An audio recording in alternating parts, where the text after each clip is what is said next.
Acompañarnos en esta jornada que sin duda tiene un significado muy especial para quienes creemos en el valor de nuestra historia, de nuestra memoria y de las figuras que construyeron con esfuerzo y dignidad. Hoy tengo el privilegio de presentar a don Alfonso Benito Rica, una de esas personas que desde el rigor, la pasión y la constancia ha dedicado buena parte de su vida a rescatar del olvido episodios y personajes fundamentales de nuestro pasado. Alfonso Benito Rica nació en Madrid en 1958. Es licenciado en Ciencias Económicas y Empresariales por la Universidad Complutense y durante más de 30 años desarrolló su carrera profesional en la empresa Procter & Gamble. Pero más allá del mundo empresarial, ha sido su compromiso con la historia lo que ha marcado profundamente su trayectoria reciente. Es historiador, investigador y conferenciante. Actualmente ocupa el cargo de secretario general del Foro para el Estudio de la Historia Militar de España, FEME, donde ha coordinado, escrito y difundido estudios centrados especialmente en la Guerra de la Independencia, el Trienio Liberal y los movimientos sociales del siglo XIX. Entre sus publicaciones más destacadas encontramos obras como El cura Merino, nuevas aportaciones a su figura histórica, Arrieros y espías burgaleses en la Guerra de la Independencia, la serie dedicada al bicentenario del Trienio Liberal y numerosas investigaciones sobre historia local de lugares como Arauzo de Miel, Sasamón o Aranda de Duero. Además, su labor divulgadora se extiende a múltiples medios e instituciones, siendo colaborador habitual en la revista anual Biblioteca 33 del Ayuntamiento de Aranda de Duero, el boletín de la institución Ferran González de la Real Academia Burguense de Historia y Bellas Artes, el periódico Tu Voz en Pinares, Burgos, Soria, en su sección de Historia y Cultura, y la entidad Adri Ribera de Duero Burgalesa, en contenidos sobre el patrimonio y memoria histórica. Esta tarde, Alfonso nos hablará sobre dos figuras claves de la historia de España. Por un lado, el cura Merino y por otro, el Séptimo Ejército dirigido por el general Gabriel de Mendizábal Iraeta. Una figura para mí muy cercana, ya que es mi antepasado directo. Y gracias a investigadores como Alfonso podemos seguir ampliando el conocimiento sobre su legado. También quiero aprovechar esta ocasión para invitarles a asistir mañana, miércoles 11 de junio, a las 7 de la tarde, en el Círculo Vitoriano, a otra conferencia en la que seguiremos ahondando sobre la figura del general Mendizábal y nos centraremos en la destrucción del patrimonio histórico a través del monumento a la Batalla de Vitoria, contando con dos historiadores magníficos como Pachi Viana y Carlos Rilova. Gracias por su atención y ahora sí, con todos ustedes, Alfonso Benito Rica.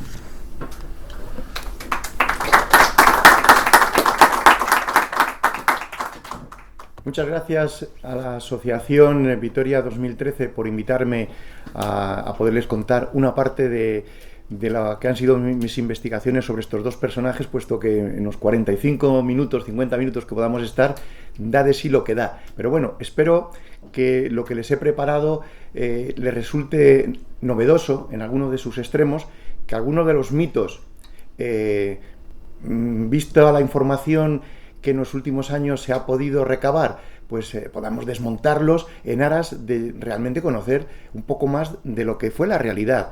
El mito romántico que podemos tener de la época guerrillera pues es entrañable, pero vamos a ir un poco más allá y a ver realmente qué es lo que de verdad hubo, hasta donde podemos saber, puesto que como ninguno de nosotros estuvimos allí, pues tenemos que fiarnos de las fuentes escritas y a partir de ahí pues encontrar las contradicciones que pueda haber y poder entender qué es lo que sí que ocurrió y qué es lo que es pues mera novela histórica, ¿no? Como luego veremos alguno de los ejemplos, alguno de los mitos. Y muchas gracias a ustedes por venir y dedicar pues durante una hora este tiempo a escucharme con lo que yo les voy a estar comentando. Ahí tienen en la convocatoria que ha preparado la asociación, a la derecha, una serie de guerrilleros, o mal llamados guerrilleros, porque ya entonces eran soldados del ejército español, del Séptimo Ejército, y ven que van con unos uniformes pardos. La verdad es que aquí en el Séptimo Ejército, como luego verán, la mayoría de los uniformes tenían colores pardos, eran una tela sufrida, socorrida y además barata, porque es la misma que utilizaban los franciscanos. Es así, es una tela muy, muy común.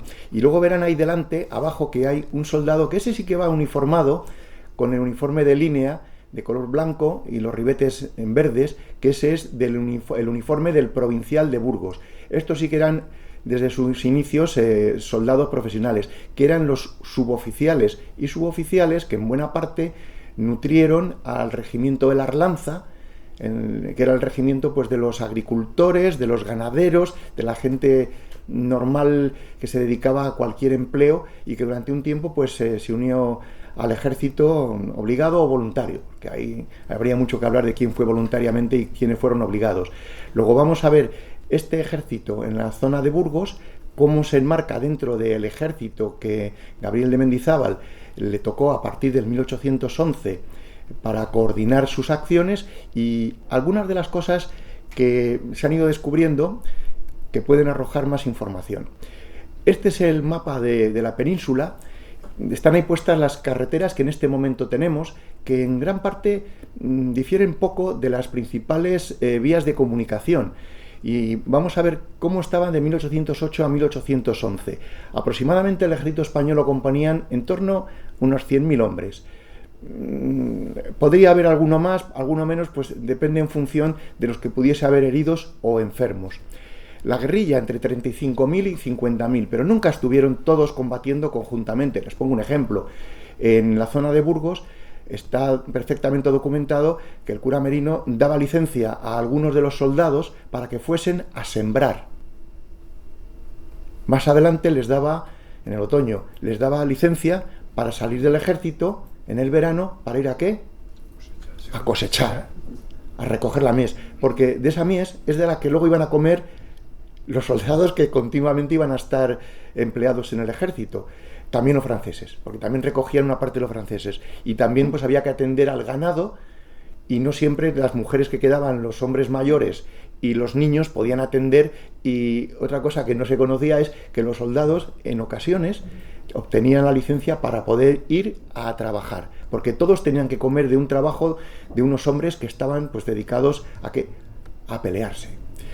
Si cogemos y vemos cuáles son las principales vías de entrada, aunque he puesto aquella por allá por la Junquera, aquella tuvo muy poquita incidencia por el este de la península. Realmente toda esta zona fue la que soportó el mayor paso de hombres franceses desde sus inicios, porque su vía de entrada era esa para ir hacia Portugal, que era realmente en sus inicios la razón de la entrada. Fue una engañifa, realmente aquello pues fue la principal de las razones. Esto que estoy poniendo en negro fueron las principales vías de comunicación que durante 1808 a 1811 se tuvieron que mantener abiertas por los franceses para poder comunicar los diferentes ejércitos franceses.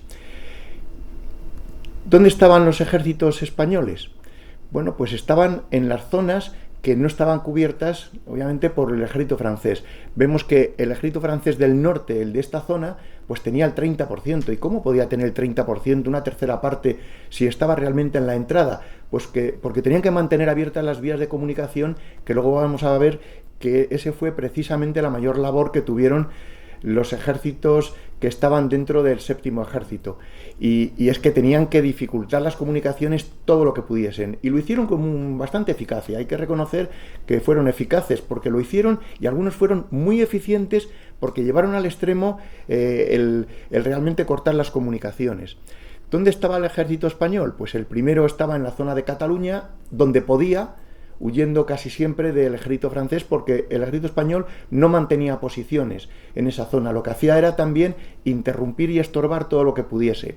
El segundo ejército español, ese sí que mantuvo hasta 1812, hasta que Suchet tomó Valencia, sí que mantuvo aquella posición. Era el único que realmente mantenía, junto al cuarto que estaba en Cádiz, gracias al soporte por mar de los británicos, que en aquel momento pues consiguieron mantenerlo fuera del alcance de los franceses.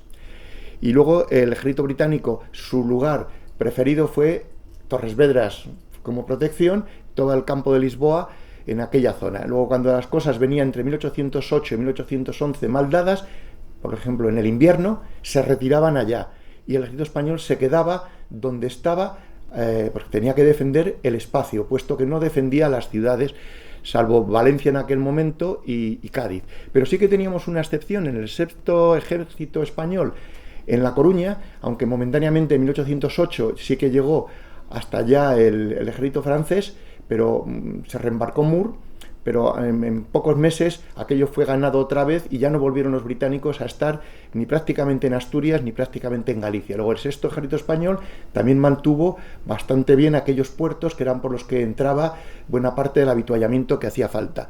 Ahí se han puesto unos porcentajes de distribución del ejército francés. Esto es muy difícil de evaluar en cada momento, porque hay que tener en cuenta que son fotos fijas de un momento que es la evolución de unas necesidades que tenía cada uno de los ejércitos. Pero sí que nos sirve para poder entender la importancia capital de la llave de entrada y de salida que suponía toda esta zona del norte. Vamos a hacer un zoom y vamos a ver la zona en concreto del séptimo ejército. ¿Qué eran las guerrillas? Pues si vamos a lo que es lo más romántico del contar cosas de las guerrillas, pues es una fuerza espontánea, y lo he puesto ahí entrecomillado, en armas en la retaguardia francesa lejos del ejército español. Bueno, espontánea o no espontánea, hay directrices del ejército español que estaban levantando las guerrillas, dándolas en rango de miembros del ejército para protegerles y que no fuesen ahorcados o fusilados o degollados directamente una vez que fuesen apresados en cualquier acción por el ejército francés, que es lo que les iba a pasar.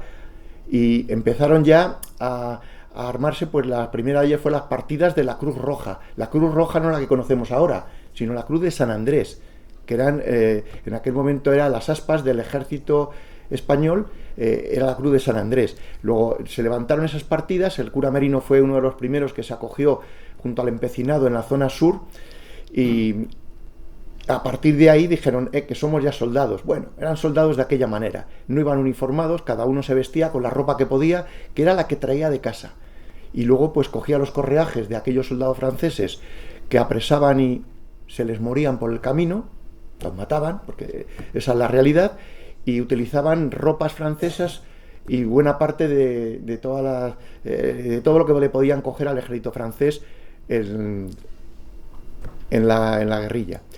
Espiaban, combatían y subsistían en la zona controlada por el ejército francés. Es que muchos de ellos, como decía al principio, es que estaban defendiendo su zona, eran de la comarca. El empecinado, por ejemplo, le llegaron a secuestrar a su madre y si no se entregaba, la amenaza era de matarla. Eso sí, dijo, bueno, pues mi madre fallecerá, pero yo a continuación, por cada uno de mis soldados, después de haber muerto a mi madre, van a caer 100 franceses. Voy a dejar de entregar prisioneros. Los llevan hacia Ciudad Rodrigo para llevarles hacia el este y embarcarles luego hacia el Reino Unido. Bueno, pues voy a dejar de entregar prisioneros. Pues mira que se lo pensaron. Su madre la liberaron. Estaba en Aranda de Duero prisionera y la liberaron. Luego, era un momento muy, muy duro para todos. Pero aquí ya empiezo a poner una palabra, espiaban. En su momento, la mayor de las importancias que le daba el ejército británico era que les entregaban información, las valijas diplomáticas, las valijas del ejército, aunque fuesen codificadas, porque cada vez que las apresaban no se podía fotocopiar. Lo que hacían era mirarlas, no sabían qué hacer con ellas, pues pasarlas hacia Ciudad Rodrigo, cuando todavía Ciudad Rodrigo estaba defendido por Pérez de Rasti, y de allí ya tenían una salvaguarda segura para llegar a manos británicas. Ellos ya se encargaban de decodificarlo o pasaban a Cádiz, y en Cádiz el ejército español ya tenía allí, con el gobierno de la regencia, la información de primera mano. Luego, esa información fue básica durante toda la guerra y hasta el final no lo reconoció Wellington, que muchas de las acciones que emprendió no es porque acertase en la estrategia que él estaba en ese momento decidiendo, es que tenía información y sabía buena parte de los movimientos del ejército francés, sobre todo los movimientos de comida. Cuando había fuertes movimientos de comida sabía que el ejército se iba a mover para allá, sino para qué iban a llevar la comida o iban a llevar para allá las armas, lo que eran los avituallamientos. El método de lucha pues era irregular, era un método de lucha irregular y era de fuerte desgaste para todo el mundo, pero los franceses ya cuando venían a Vitoria, normalmente en Centro Europa, después de que se tenía una gran guerra, una gran batalla, se llegaba a un armisticio y había una paz relativa. Los correos podían ir, el edecán podía ir perfectamente con 3 o con 4 personas que les auxiliasen y podían circular por Alemania, por Austria, por cualquier parte podían circular. Aquí no. Aquí no, aquí tuvieron desde el principio que poner fuertes destacamentos de caballería para poder llevar los correos. Y luego ya lo que organizaban, como luego veremos, son convoys que llevaban a su vez cañones. Es que llevaban divisiones. Algunos generales de división, como Van der Meissen, que luego hablaremos de él, en relación también a Mendizábal, pues era un general de división que se iba con 4 y con 5.000 hombres, pero vamos, iba perfectamente artillado con sus escuadrones de artillería, porque estaban continuamente aguijoneados por esas molestas avispas que suponían las guerrillas, ¿no?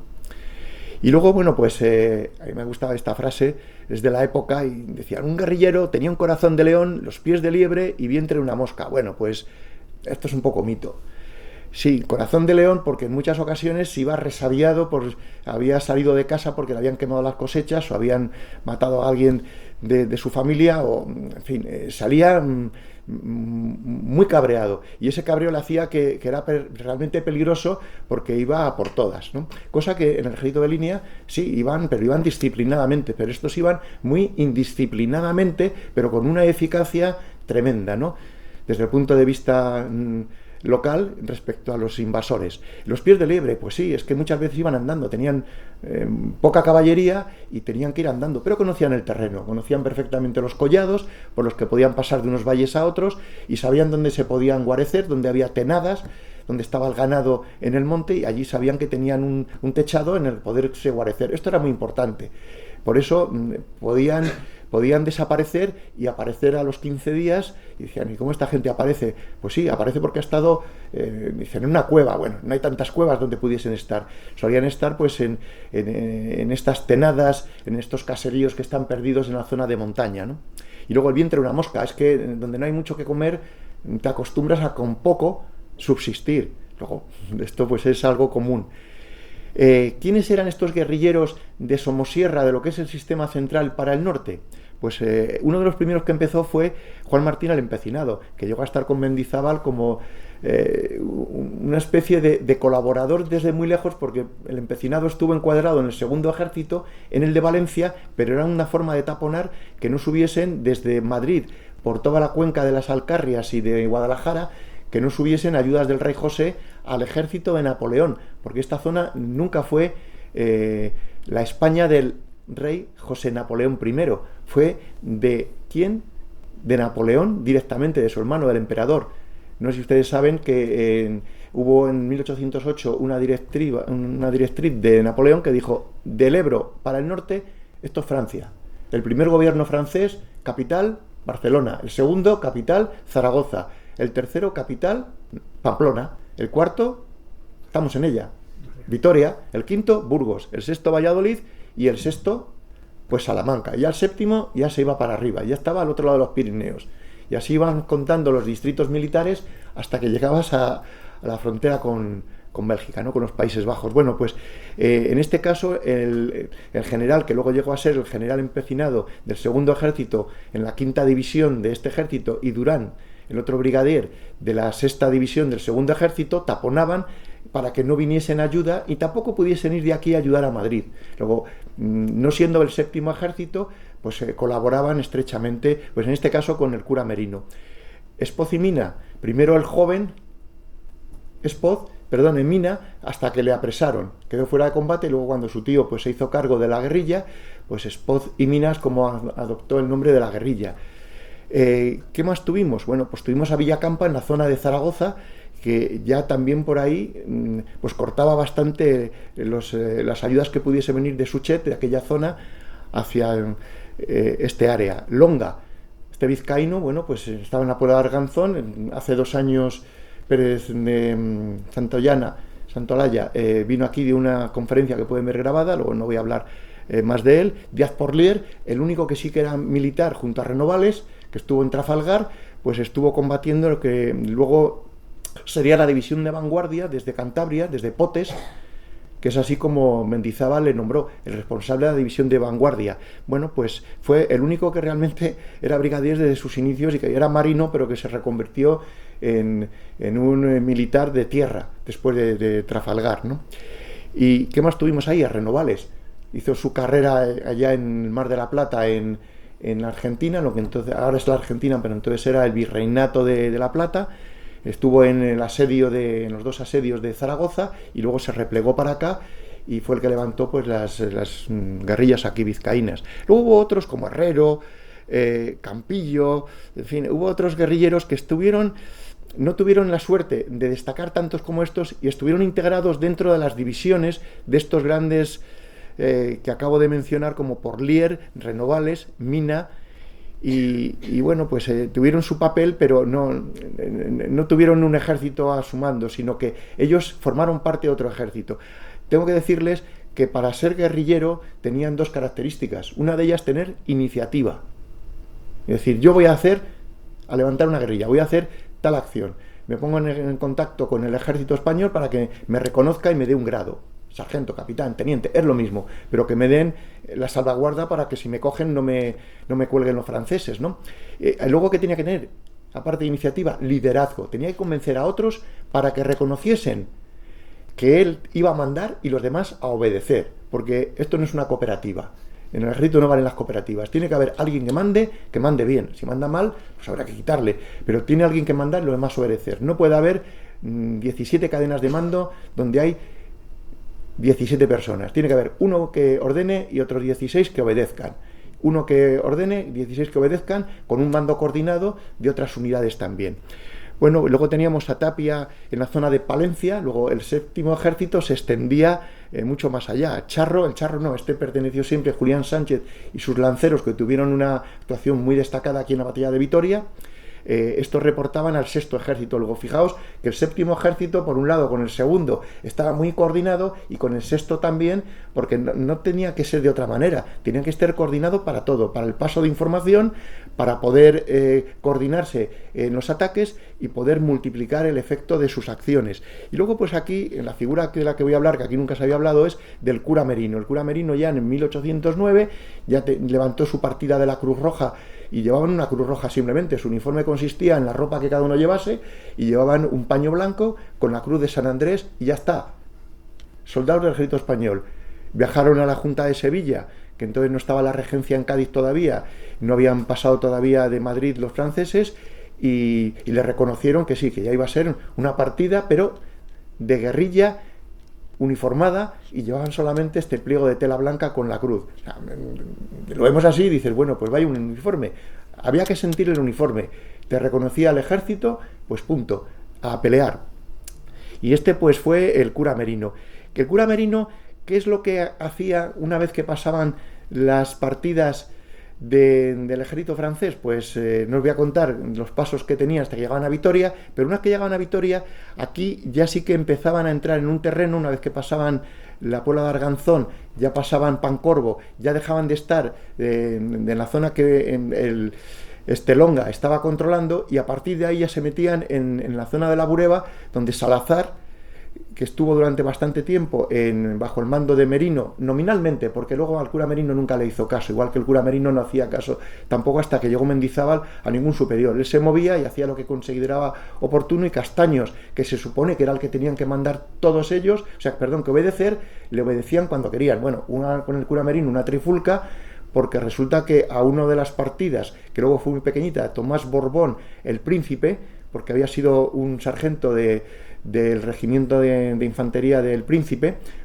bueno, pues levantó una guerrilla.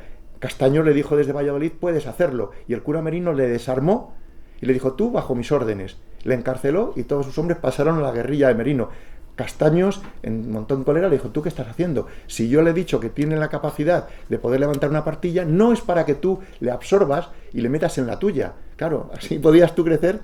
Tu partida de guerrilla se absorbías a otros. Este que coja y se esté moviendo entre Valladolid y Aranda de Duero, que se esté moviendo en esa carretera y que estorbe a los franceses ahí, pero tú no le absorbas. Y le tuvo que soltar. O sea, para que os hagáis una idea de cómo entre los propios guerrilleros se intentaban capturar unos a otros para coger y mandar sobre ellos. Tapia, que estuvo en la zona de Palencia durante un tiempo, mandó las tropas de infantería del regimiento de la Arlanza, hasta que se independizó y se marchó. Y el cura Merino le puso precio a su cabeza, de fusilarlo donde se le cogiese. Así de cruel. Entonces, las partidas de guerrilla uniformadas e introducidas en el ejército español eran muy sui generis. Vas viendo los partes que iban circulando de lo que hacían y las órdenes que recibían y luego cómo las interpretaban, y realmente llama la atención de que tenían una fuerte dosis de iniciativa, de liderazgo también, porque les obedecían sus soldados en la mayoría de las veces. Alguno tuvo alguna vez que se le rebelaban también los soldados. El empecinado le ordenaron del segundo ejército: repliégate hacia Valencia para ayudar a Valencia, cuando Suchet iba ya en el 1812 a la conquista de Valencia, y sus soldados se la amotinaron. ¿Qué os parece? De repente se queda sin tropa. Bueno, pues no pudo acudir el empecinado, porque sus soldados no quisieron ir. Como la mayoría de la zona de Guadalajara y provincias de alrededor, no querían marcharse de la zona que era su zona natural de nacimiento, porque querían seguir defendiendo su zona natural de nacimiento. Luego, buena parte de los soldados de las guerrillas, aun uniformados, seguían teniendo la mentalidad provinciana de: yo me he levantado en armas para defender mi casa, pero es que tu casa la podías estar defendiendo, como le pasó al regimiento provincial de Burgos, que no estuvo nunca en Burgos, salvo alguno de sus suboficiales o uno de sus oficiales que estuvo aquí en el Arlanza. Los demás, ¿dónde estuvieron? En Bailén, por ejemplo. Al final de la guerra, probablemente burgaleses, en el regimiento de Burgos habría muy pocos, porque por muertes, por enfermedades, iban causando bajas e incorporaban soldados de allá donde se encontraba el regimiento. Es así de simple. El de Soria nunca estuvo en Soria. ¿Dónde estuvo? Pues estuvo en la zona de Galicia, León y por aquellas áreas. Los regimientos de las milicias de aquí no sé dónde estarían, pero seguramente que aquí no estuvieron, porque no estaba ninguno en su sitio. Estaban donde, desde un punto de vista global, el responsable de todo el ejército allí donde les colocaba. Luego, estas tropas que estaban acá eran tropas del ejército, que provenían de ejército guerrillero, y que luego veremos como en el 1813, aún así, no les sentaba muy bien que les dijesen: vamos a pasar a Francia. No, para ellos algunos, que ya hemos acabado, que ya les hemos echado al otro lado, que no, que eres del ejército español, que tú ahora vas donde vaya tu tropa, y tu tropa en este momento te ubica al otro lado, pues tienes que ir. O sea que no terminaron de entender muy bien, y todo está documentado. Luego tenían los oficiales una fuerte labor para poderse imponer. Luego tenemos ahí el sexto ejército español, y en el 1811 lo que se produce es que ya desde la regencia en Cádiz dijeron: esto no se puede tener así. Y el propio Wellington, seguramente con Castaños, lo hablarían y dirían: vamos a tener que levantar nominalmente un séptimo ejército, los soldados los tenemos ya allí. Lo que hace falta es enviar a alguien con el talante suficiente de iniciativa y liderazgo, y además con el bastón de mando, a ver si los mete en vereda para que entre ellos colaboren mucho más. Porque es que hasta entre ellos se peleaban, entre comillas, por la comida. Se peleaban, entre comillas, ¿por qué? Pues por coger y levantar más levas de soldados. En la zona de Belorado hay ejemplos en el ayuntamiento como Longa. Allí levantaba tropa, pero es que también bajó hasta allí Díaz Porlier a por soldados. Pero desde Cantabria, pues sí, bajaba a por soldados, entendiendo por soldados hombres de 16 en adelante, que no pasasen de 25 años, 30 a lo sumo. Gente muy joven. Los demás ya eran muy mayores a partir de esas edades. Entonces, hasta allí en el ayuntamiento tienen cómo ha venido Porlier y se ha llevado a 7 vecinos. ¿Cómo? ¿Pero que ha venido desde allá arriba? Pues sí. Longa se cabrearía, seguro. Pero también Salazar venía de la Bureba y se llevaba gente de allí. Pues sí. Pero iban y cada uno pues peleaba como podía. Esto había que ponerle coto. Entonces el ejército lo que decidió es poner a un militar que había sido ciertamente controvertido hasta la batalla de la Albuera, donde peleó como soldado, un soldado, puesto que le habían quitado el mando, ya era brigadier, ya era general, por unas decisiones desacertadas que tuvo, no coincidían con las órdenes que le dieron, y perdió una serie de combates. Entonces le quitaron del mando, y él pidió en la Albuera, una batalla más sangrienta que hubo en la península, allá en Badajoz, pidió ir de soldado. Dijeron: vete de soldado. Cuando vieron todo lo que hizo y cómo allí se imponía y le obedecían, y además andaba bien, dijeron: al avispero que hay allá en el norte, vamos a mandarle a ver qué hace con un Espocimina que no hacía caso a nadie. Tenía un temperamento muy fuerte, con un Renovales que también había que echarle de comer aparte, con un Díaz Porlier que, bueno, pues era más disciplinado y con un merino que hacía también lo que quería. Y con tropas que tenía cada uno de ellos, que a su vez tampoco les obedecían.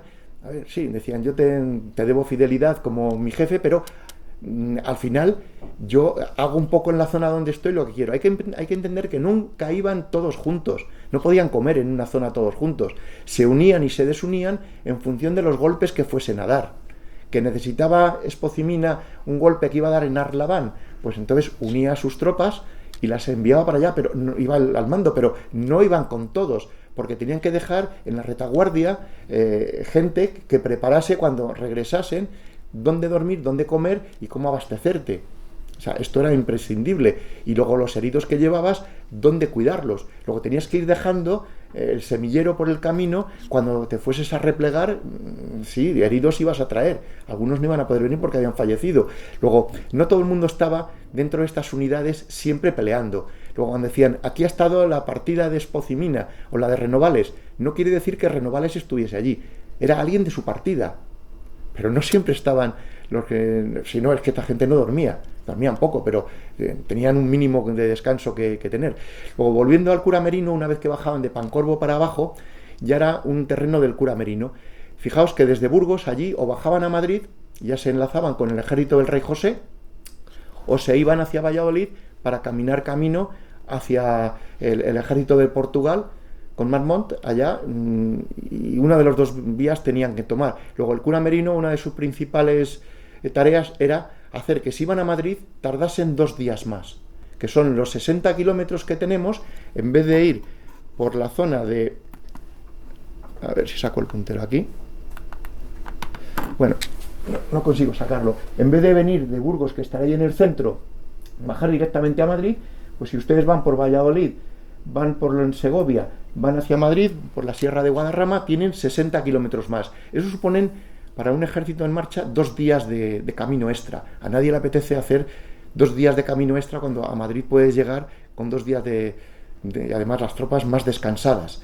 Bueno, pues el cura Merino muy eficazmente estuvo permanentemente boicoteando la carretera que iba de Burgos, Lerma, Aranda de Duero, Buitrago, Somosierra anteriormente, y luego ya La Cabrera, y luego ya Madrid. Esa era su vía. Y donde el cura Merino en ocasiones no llegaba, ya se encargaba el empecinado de pasar de la provincia de Guadalajara por la Sierra Gateja Negra y pasar, ¿dónde? Pues a la carretera de La Cabrera, próximamente a Madrid. Luego, entre ellos sí que se coordinaban para que si alguno de los convoys pasaban, habían conseguido el guerrillero que estaba, aunque fuese del otro ejército español, supiese que había pasado un convoy que era una presa para él. Entonces, una vez que recibían esa información, esa presa, se lanzaban a por ella, pues como lobos hambrientos, efectivamente. Lejeune, este militar francés, es como lo definió, se lanzaban como lobos hambrientos. Luego, esta era una de las funciones de Merino, que no entrasen en la zona de la sierra, que no cortar las comunicaciones entre Aranda de Duero y la zona de Soria, luego veremos por qué, y que no pudiesen entrar hacia Aragón y hacia la zona de La Rioja los franceses, y que tan solo tuviesen abierto el camino que hoy es la Nacional 120, desde Burgos, por Belorado, Santo Domingo, Nájera, y llegar hasta Logroño. Luego cada uno tenía su papel que jugar, y esto pues lo hacían, pero con bastante eficacia.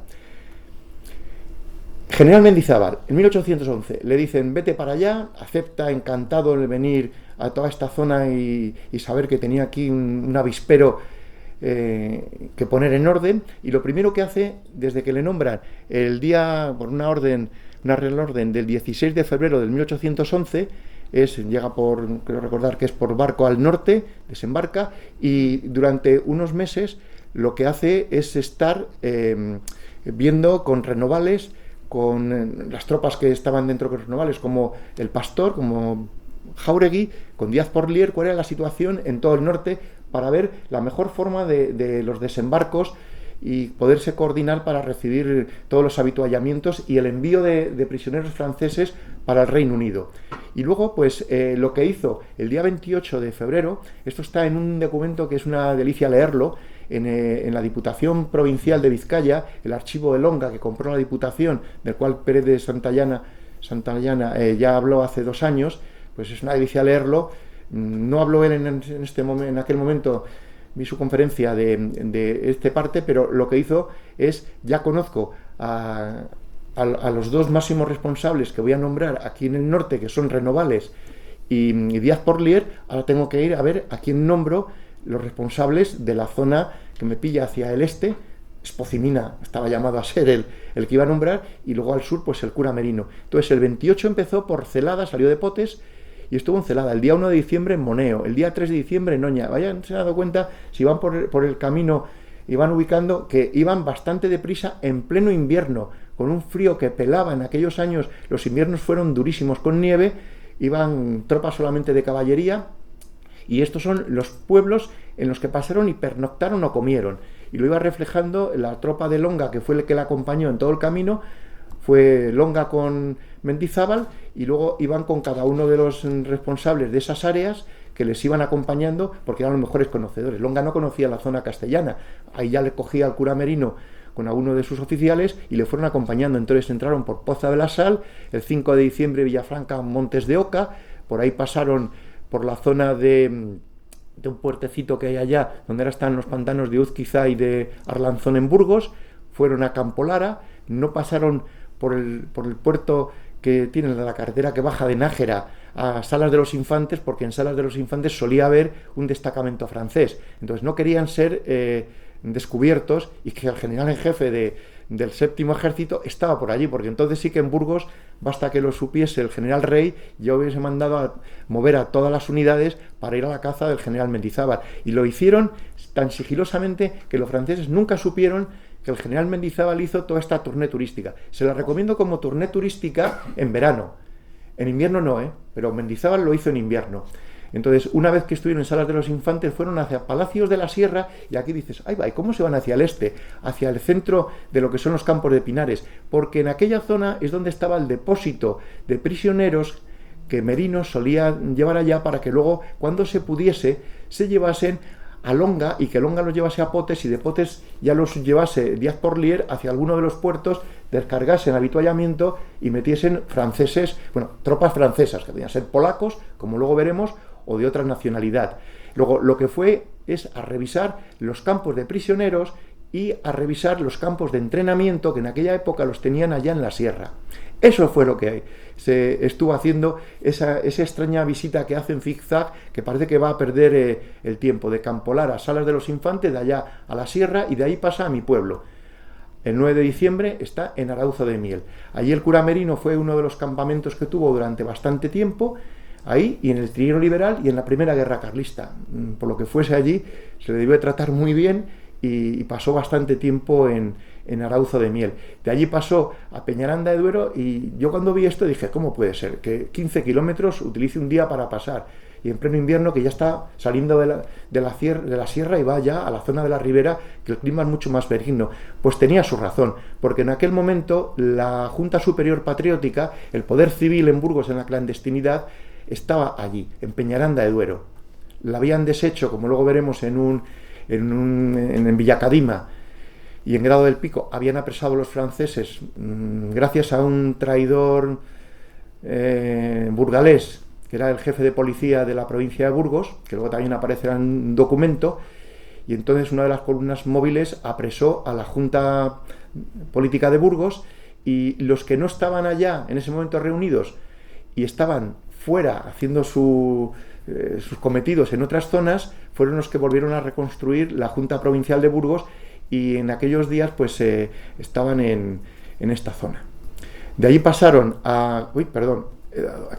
pasaron a Gumiel de Izán, y aquí rodearon Aranda de Duero. Aranda de Duero, y estaba el comandante Columni, y tenían una fuerte guarnición en Aranda de Duero, como punto neurálgico, que era tanto de Burgos-Madrid como de Valladolid a Soria, y allí pues lo tuvieron cogido durante toda la guerra y fuertemente guarnecidos. Entonces no se enteraron de que pasaron por el norte de Aranda de Duero, pasaron por Gumiel de Izán, que son esas bodegas de Portia que ven cuando van por la carretera. Bueno, pues por esa parte del norte pasaron y se fueron hacia el oeste para ver allí cómo estaban los pasos sobre el Duero, entiendo, porque fueron hasta Roa de Duero.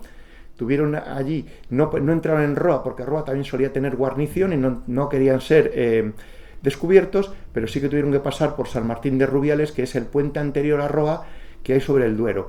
Luego, una vez que llegaron allá, pasaron ya otra vez hacia el oeste para rodear por el sur del río Duero, Aranda de Duero, y encaminarse hacia Aragón y hacia Navarra. Luego, fíjense qué turné que se pegaron en pleno invierno.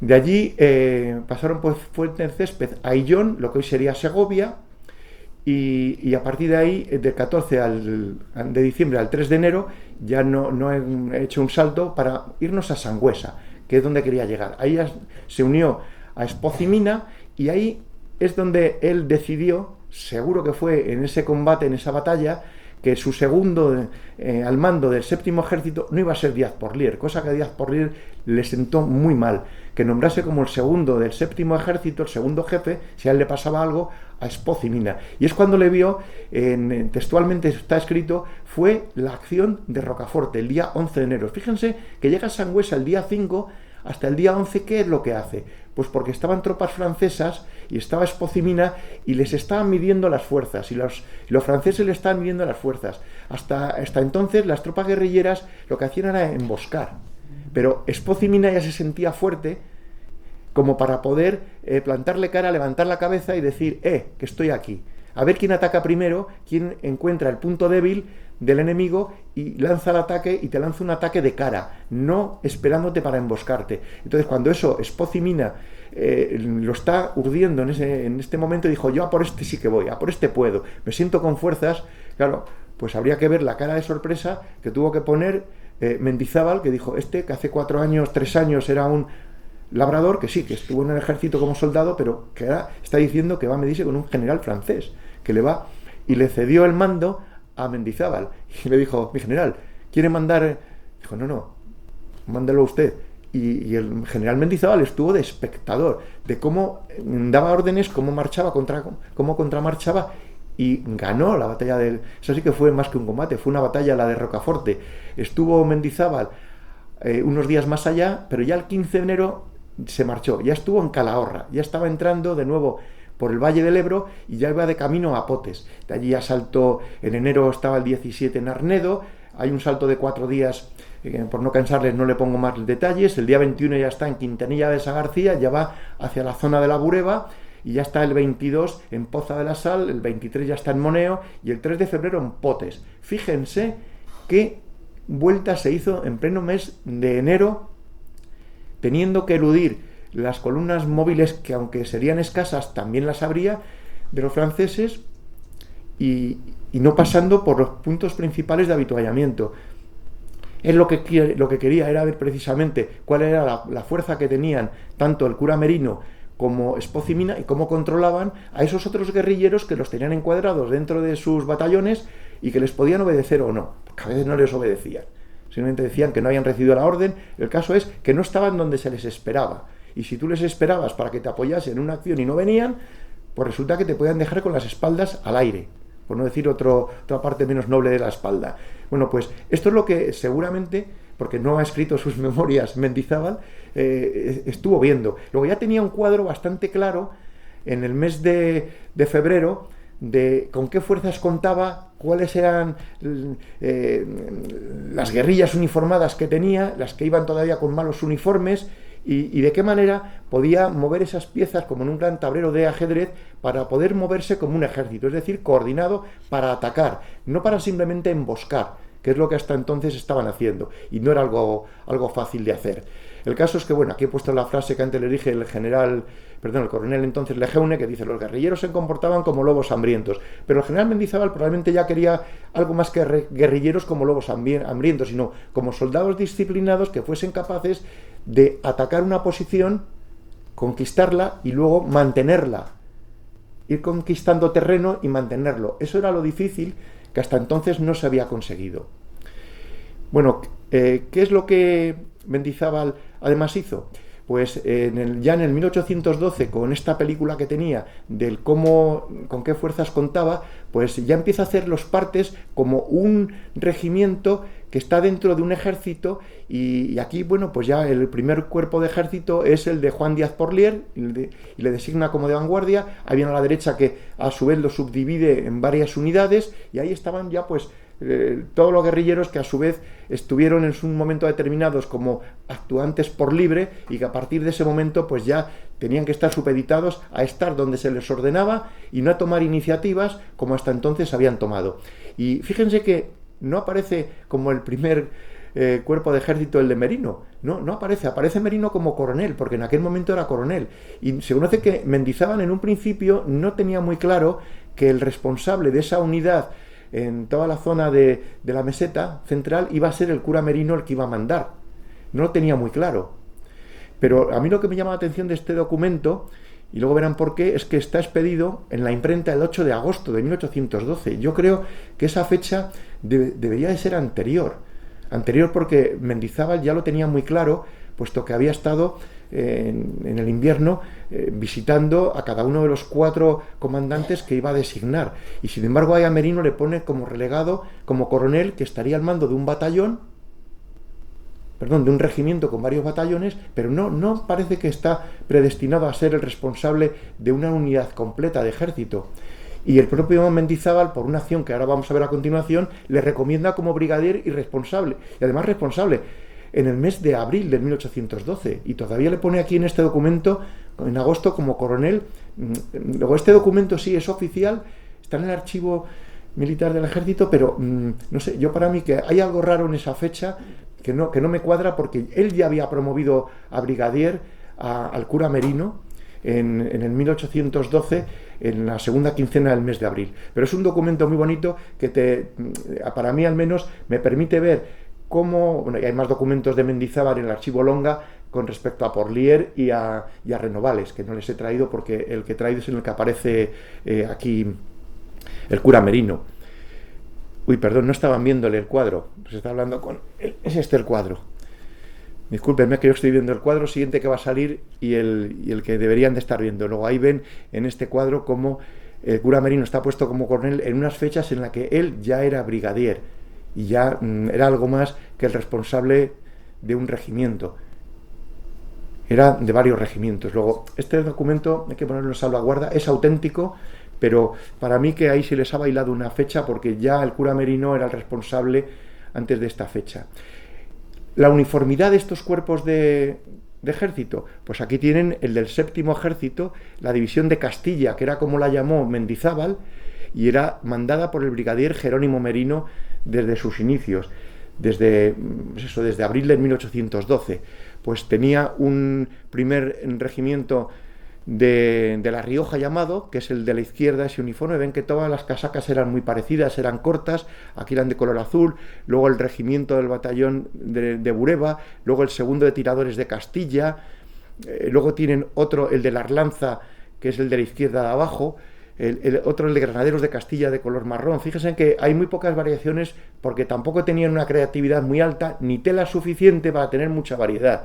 Luego, ¿por qué los de azul de arriba en vez de marrones eran de azul? El azul era un color muy predominante en la marina, pues porque les proveyeron los británicos de tela de la marina, y entonces a los sastres que tenían en Potes o donde les tuviesen, les daban tela de color azul. Pues de color azul les pusieron a estas unidades de infantería. No pasa nada.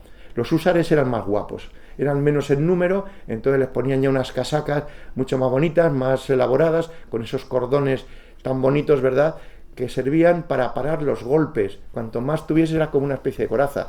Con los sablazos, pues todo lo que tú tuvieses ahí delante eran estorbos que tenían, igual que los sacos eran tan grandes, eran de cuero duro, para poder detener un sablazo de caballería. Luego ahí tienen una mezcla de uniformes y de colores, y esta es la variedad que tenía el cura Merino. Luego el cura Merino tenía realmente mandando sobre sus órdenes, bajo sus órdenes, el regimiento de infantería de la Arlanza y el regimiento de húsares voluntarios de Burgos.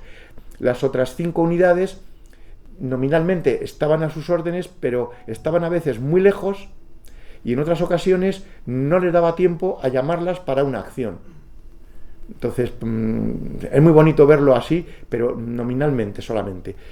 La división de Iberia, la de Longa, pues aquí tienen los uniformes y nuevamente pues volvemos a ver unos uniformes de color azul. Ya sabemos por qué el de los colores azules, y luego hay otras que están sin ningún color porque no se han encontrado testimonios del cómo eran esas unidades, cómo vestían. No se han encontrado.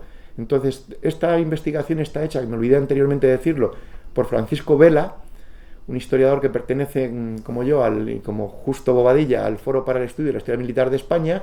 Entonces, pues él es un ilustrador fenomenal y nos hace ilustraciones de acciones, y a su vez hizo esta de los uniformes. Pero donde no encontramos el título, la descripción del uniforme, pues simplemente se pone como que hay cierta confusión, y en algún momento a lo mejor pues se encuentran testimonios en algún sitio de cómo eran los uniformes. La división vascongada, la de Renovales, pues esta era toda marrón. Aquí no tenía colores azules, con algunas solapas rojas, bocamangas rojas, y así se podían distinguir unas unidades de otras, pero no siempre todas ellas le reportaban a él. Otra de las divisiones, la de Navarra, bueno, pues la de Espoz y Mina, nuevamente aquí tenían el marrón porque conseguían tener los marrones, pero tenemos ahí una división, la cuarta de voluntarios vascongada, que no se sabe cómo era, ni idea. En ningún sitio ha encontrado Paco Vela de qué color podían llevar los uniformes. Sí que tenían dos uniformes diferentes de húsares, uno de azul y otro de verde, y este pues es muy fácil. Aparte de que Longa, que era muy apuesto y muy guapetón él, ya se ha encargado de que tuviésemos dibujos y hasta una pintura de él. El cura Merino no nos ha dejado nada, Díaz Porlier tampoco, y Renovales tampoco. Pero Longa sí, de Longa hay mucha más información. Navarra es esta, y ahora nos vamos al de Cantabria, que sería los uniformes, fíjense que son todos azules. El de húsares también tiene hasta la pelliza azul y roja la casaca. Qué curioso. ¿Y por qué de rojo? Pues porque los británicos le estuvieron proveyendo de tela roja, que era el color predominante en el ejército británico. Luego, se hacían los uniformes como se podía. Y si vamos a ver las unidades que había en La Mancha, en las guerrillas que hubo allí de Francisquete, pues vemos que no se parecen en nada a las que había aquí, porque las telas que consiguieron fueron otras. Y en ocasiones podemos ver que la unidad de voluntarios de Madrid, pues dices, ahí va, si el segundo que estaba encuadrado dentro del ejército del empecinado, dices, pero si parecen franceses. Claro, es que en el 1812 uno de los depósitos que el empecinado consiguió de tela y de uniformes ya confeccionados eran franceses. ¿Qué iba a hacer? ¿Descoserlos? Pues no, les arrancó todas las insignias francesas, les puso las escarpelas españolas y dijo, este es mi segundo regimiento. Y algunos los habéis visto en Madrid en las recreaciones, que dices, pero si parecen franceses. Sí, es que son franceses auténticos, confeccionados en su momento para el ejército francés. Luego cada uno se vestía como podía. Pero hemos visto ahora qué es lo que se encontró Mendizábal desde el punto de vista militar, que tenía ahí que bregar pues con una serie de personas muy difíciles. Pero luego también tenía las juntas patrióticas, que era el poder civil en la clandestinidad, que también mandaban. Bueno, aquí mandaba todo el mundo. Bueno, pues en la zona de Burgos se encontró con que en el 1809, el 13 de junio, en Salas de los Infantes, en la clandestinidad, la Junta Superior de Armamento, que la mandaba el marqués de Barrio Lucio, se marchó de Burgos y luego pues cambió de nombre y ya le autorizaron a que siguiese utilizando el nombre de la Junta Patriótica Provincial de Burgos. Y montó todo un aparato de propaganda y de mando político para poder abastecer de lo que pudiese al cura Merino en la clandestinidad, puesto que iba a ser su principal guerrillero el cura Merino. Todas las juntas patrióticas tenían siempre un guerrillero que era al que le abastecían. La Junta de Guadalajara pues fue al empecinado. El empecinado no vio que en Aranda de Duero podía subsistir, tenía a otro coloso que era el cura Merino al norte, pues cogió y encontró un área grande para poder luchar pues en la Junta Superior Patriótica de Guadalajara y Sigüenza. Bueno, pues ahí tienen toda una serie de personas y verán que cada uno de ellos, pues la profesión es, se lo voy a leer porque era muy curioso, pues bueno, el marqués de Barrio Lucio era regidor perpetuo de Burgos, era un aristócrata, pero luego Eusebio Fajardo Calderón, pues era el magistral de la Catedral de Santo Domingo de la Calzada. Melquiades Ortiz de Covarrubias era el presbítero de Salas de los Infantes. Ortiz de Covarrubias José, su hermano, era natural de Salas de los Infantes, era abogado. Mauricio Domingo de Pedro era presbítero, sacerdote de Quintanar de la Sierra. de esa zona en la que fue Mendizábal, donde estaban los depósitos de prisioneros y las zonas de entrenamiento en plena sierra. José Gregorio de Navas era del Burgo de Osma, Pedro Gordo, natural de Burgos, Eulogio de Muro, natural de Navarrete, José Ruiz de Gurpegui y de Batarani. Me pueden decir, ¿y estos qué hacían en la Junta Provincial de Burgos? A ver, cuando leamos historia, no novela histórica y no cuentos, tenemos que hacernos una idea que las provincias no son las que tenemos hoy en día, que la provincia de Logroño existía desde 1830, con la reorganización que hubo, con unas poquitas tierras que se cogieron a Álava, otras de Aragón, otras de Soria y la mayor parte de Burgos, ¡pum!, nace la provincia de Logroño, ¿no? Bueno, y así sucesivamente. Hubo también otra junta que tuvo poca vida, de Joaquín Arbizu, que dijo en Soto de Cameros en septiembre de 1809, pues yo me voy a erigir aquí, puesto que Logroño está tomado por los franceses, en una junta superior patriótica también. Tuvo poca vida. El marqués de Barriolucio no demostró un carácter aguerrido y entonces pues se marchó de la Junta Patriótica de Burgos. Quiso levantar una en la zona de Cameros, pero iba ya un poco desprestigiado, tenía muy pocos soldados que le siguiesen y estuvo un poco tiempo acá en La Rioja y luego ya se pasó a Cuenca y con el segundo ejército a Valencia. O sea que fue una zona más cómoda donde el ejército español estuvo defendiendo y manteniendo el terreno hasta 1812, hasta que lo conquistó Suchet. Y luego otra junta pequeñita que hubo en Enciso y Covaleda, otra junta en La Rioja y en la zona alavesa, pero que realmente donde estaba escondida, guarecida, era en Soto de Cameros, pero esto ya aparecieron en 1811. Luego, fíjense que aquí hubo mucha gente con mucha iniciativa, mucho liderazgo, tanto en el terreno militar como guerrilleros y en el terreno político. Siempre se nos ha dado muy bien mandar. ¿Verdad? ¿Verdad que sí? Bueno, pues esto es un buen ejemplo. Luego había otra junta en Soria, que esa pues era la que mantenía al brigadier Durán, pero esta reportaba más al segundo ejército en Valencia y no reportaba para nada a Mendizábal. Ahora os voy a poner una serie de documentos que están en un archivo pequeñito de un pueblo pequeño que es mi pueblo, en Arauzo de Miel. Para mí fue un placer ver documentos guardados que habían estado 200 años, que nadie les había abierto y en esa carpeta ahí estaban guardaditos. Es una carta que se manda al pueblo, en el cual se mandaron a todos los pueblos, cuidado, no solamente a este, pero en muchos pueblos igual no se ha guardado el documento. Dice: la Junta Suprema en Sevilla, que es donde estaba, ordeno que todo el mundo diga el oro y la plata que tiene y que done al ejército español, al poder político, a la mitad. ¿Qué les parece si hoy yo digo que me declaren todo el oro que tienen, la plata, y que la mitad es requisado por motivos de urgencia mayor?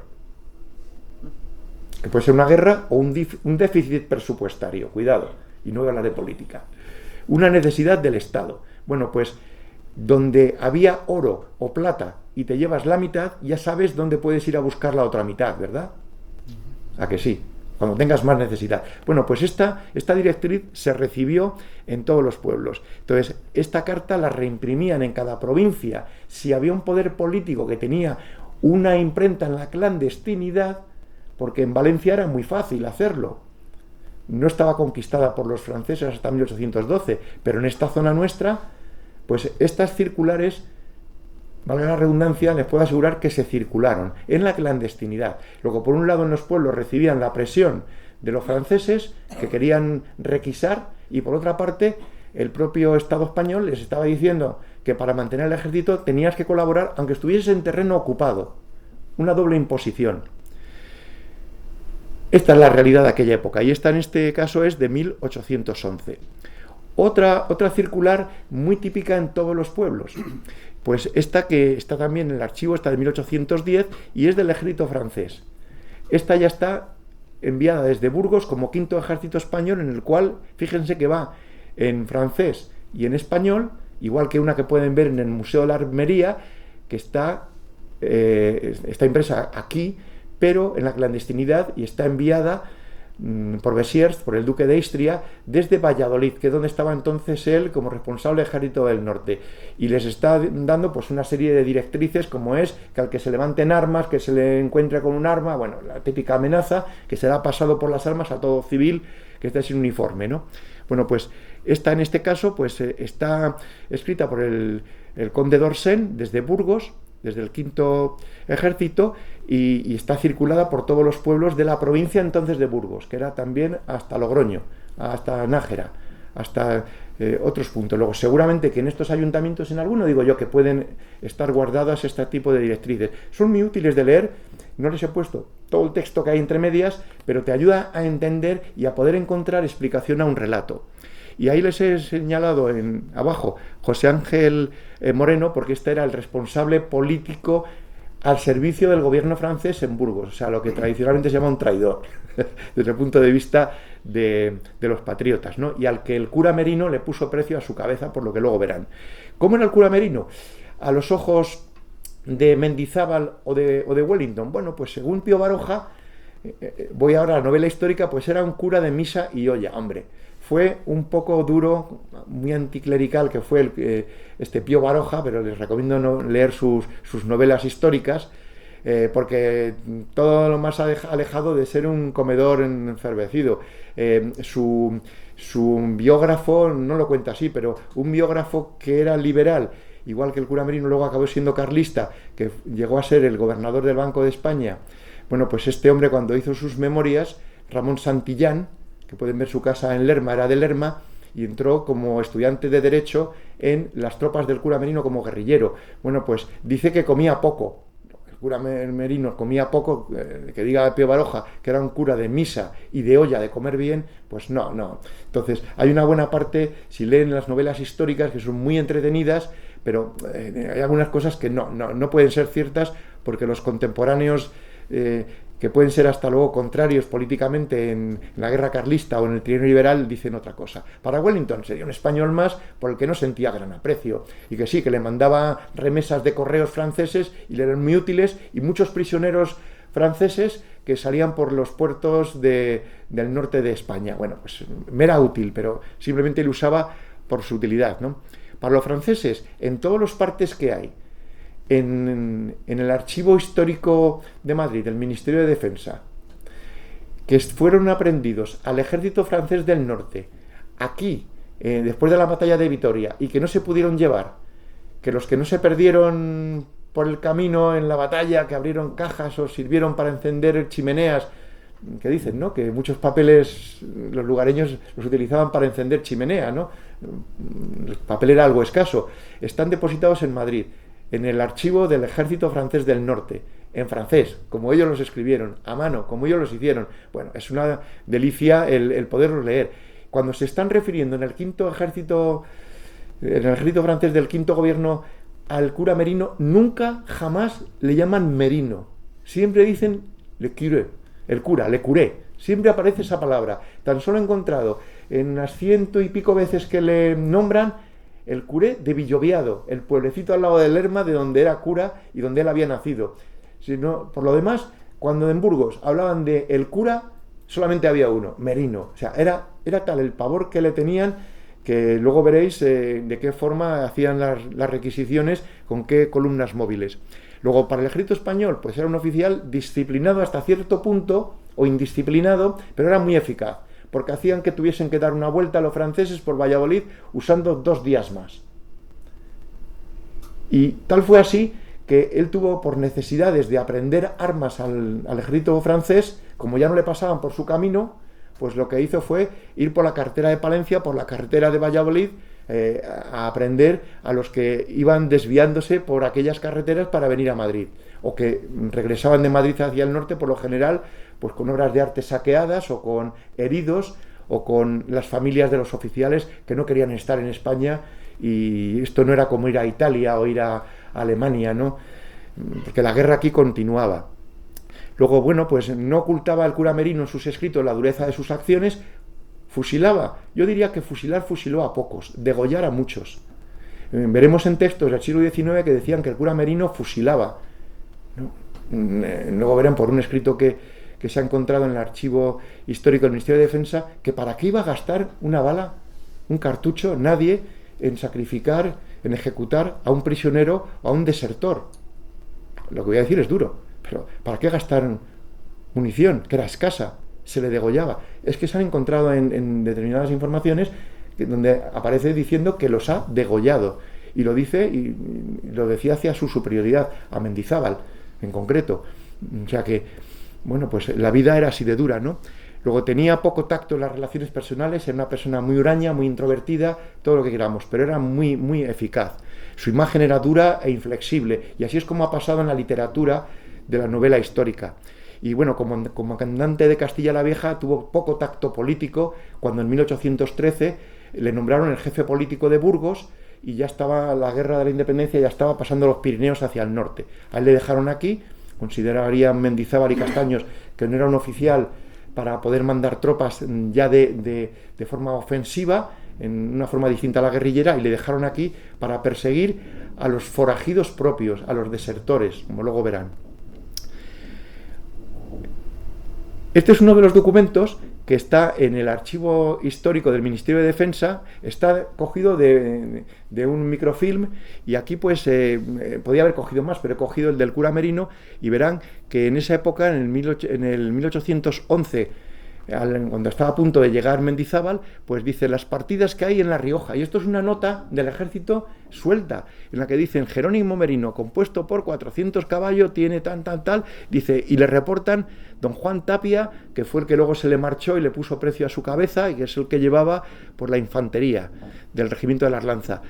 Bartolomé Amor, que luego llegó a ser un general, un brigadier en la primera guerra carlista y en el trienio liberal, pero que entonces estaba en la zona de Logroño con 160 caballos. Otro que llaman Eraso, que dicen que a este hay que cazarle, porque lo que hacía era entorpecer en los pueblos y comer bien, pero es que no he llegado a encontrar a este llamado Eraso, pero fue un guerrillero que con mucha iniciativa y liderazgo convenció a otros para decir somos guerrilleros, pero los propios pueblos no le querían ni ver y le dieron caza a sus propios compañeros en este caso de la división castellana, ¿no? General Taboada, que era un general retirado, pues estaba bajo las órdenes de Merino cuando Merino no era brigadier, era un coronel, pero a los generales retirados, que eran ya muy mayores, tenían más de 55 años, imagínense, ya les retiraban, ¿no?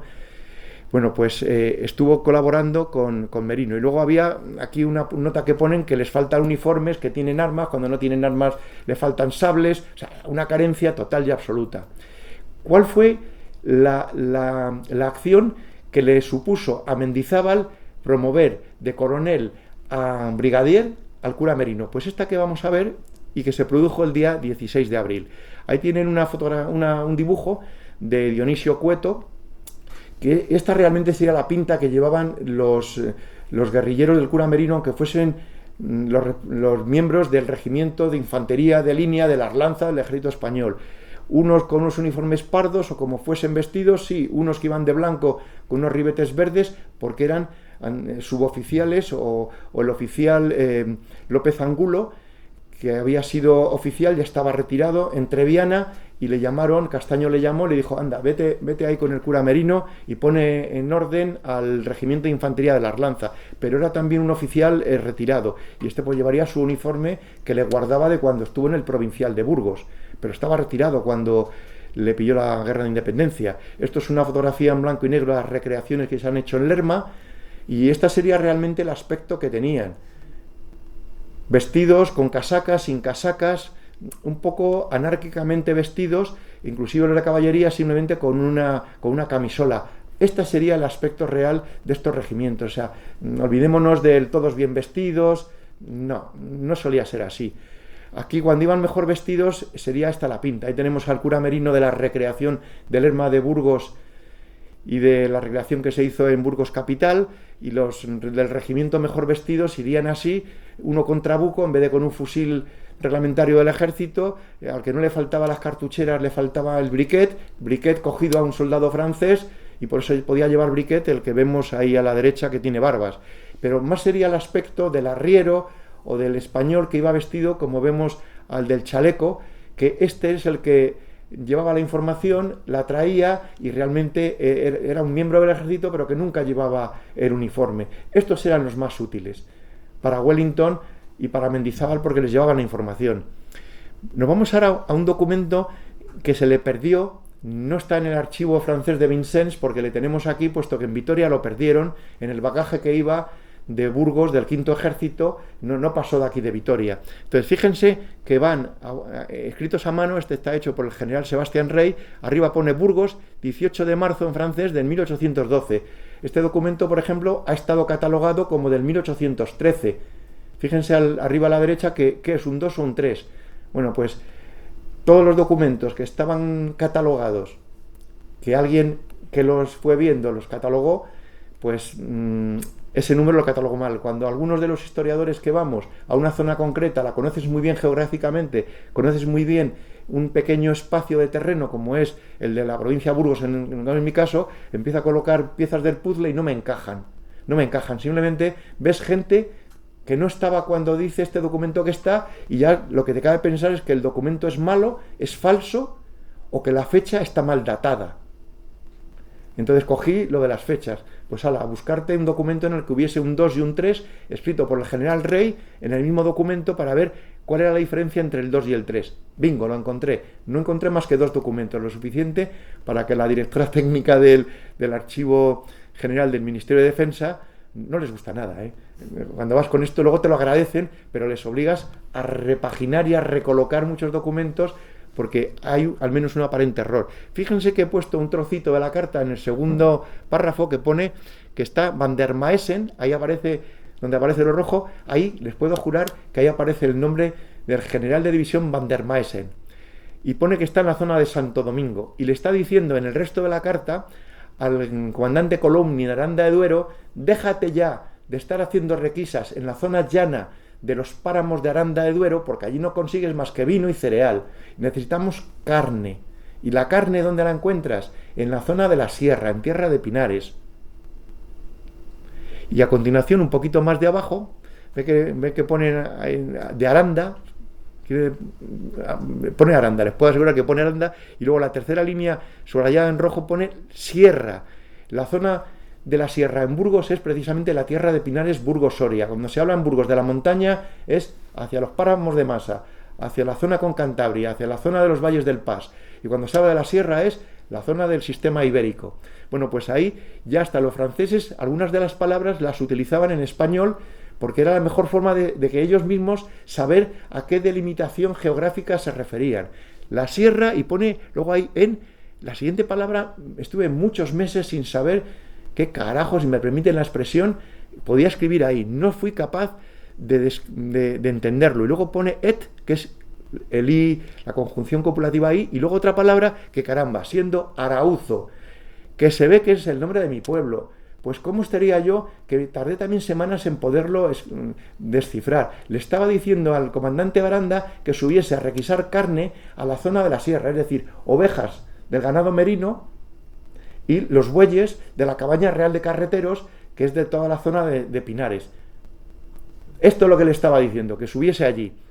Bueno, pues una vez que esto ya está aclarado, digo, ¿y el cura Merino esto lo sabía? No. Este es uno de los partes que consiguió llegar de Burgos, de Lerma, a Aranda de Duero. El comandante Coulomb sabe lo que le está enviando el general Sebastián Rey, de que necesita carne y dónde tiene que ir a buscarla. En los páramos, no. Allí cereal y vino en la Ribera del Duero es lo que puedes encontrar. Bueno, pues esto se lo dice el 18 de marzo. A finales de marzo, la columna móvil del general Van der Maessen sale de Burgos, va para el sur, pasa por Aranda de Duero y trae al comandante militar, no, al comandante político, a Moreno. Y le lleva porque ha tenido una delación de alguien y le está diciendo que la Junta Superior Patriótica, o una parte de ella, y la imprenta, la tienen en el Pico de Grado, que es justamente un puerto que pasa hacia la provincia de Guadalajara, pero en la vertiente que hoy es zona de Segovia. Y le dice, tienen que estar por ahí, porque hay unos partes en los que pone Villacadima. Y Villacadima es un pueblecito que está justamente al lado de Pico de Grado, y luego, si quieres, oír, ya puedes huir hacia la provincia de Guadalajara, porque hacia la zona libre y abierta de la ribera del Duero, la caballería francesa te puede aniquilar. Bueno, pues consiguieron apresar a una serie de miembros, a 4 de ellos, que los colgaron a finales del mes de marzo.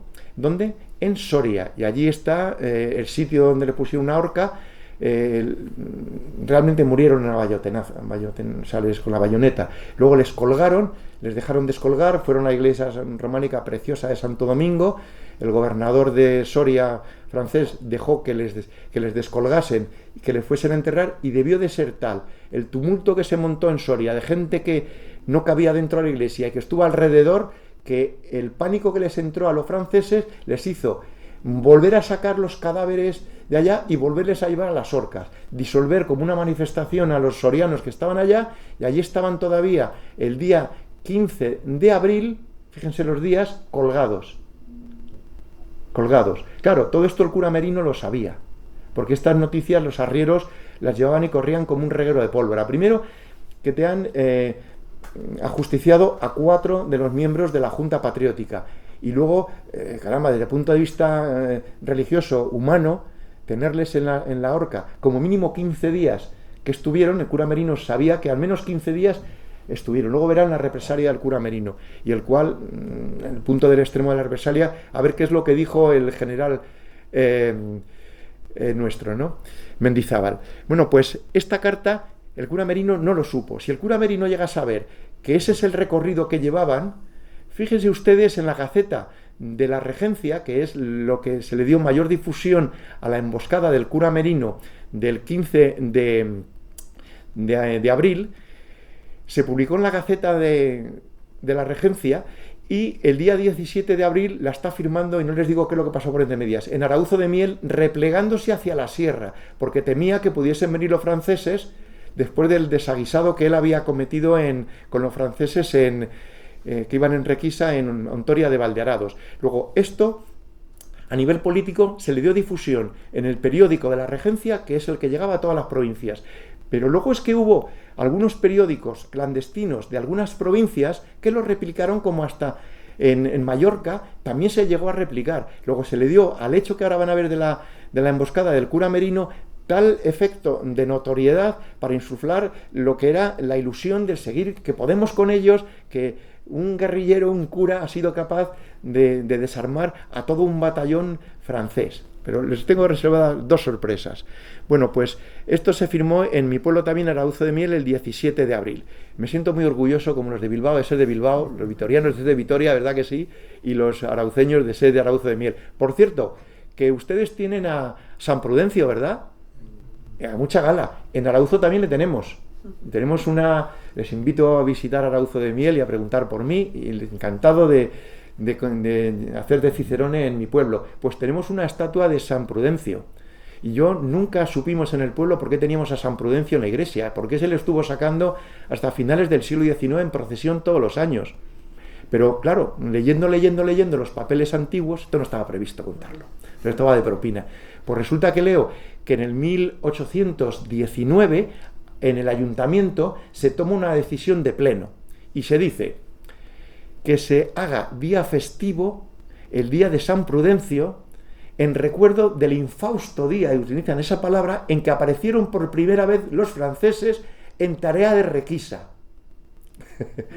Fíjense, no hayan aparecido a 30 kilómetros del Camino Real, que es donde está mi pueblo, a 30 kilómetros del Camino Real en sentido este, hacia la sierra, hasta la fecha de la festividad de San Prudencio. ¿Por qué no habían ido hasta ese momento?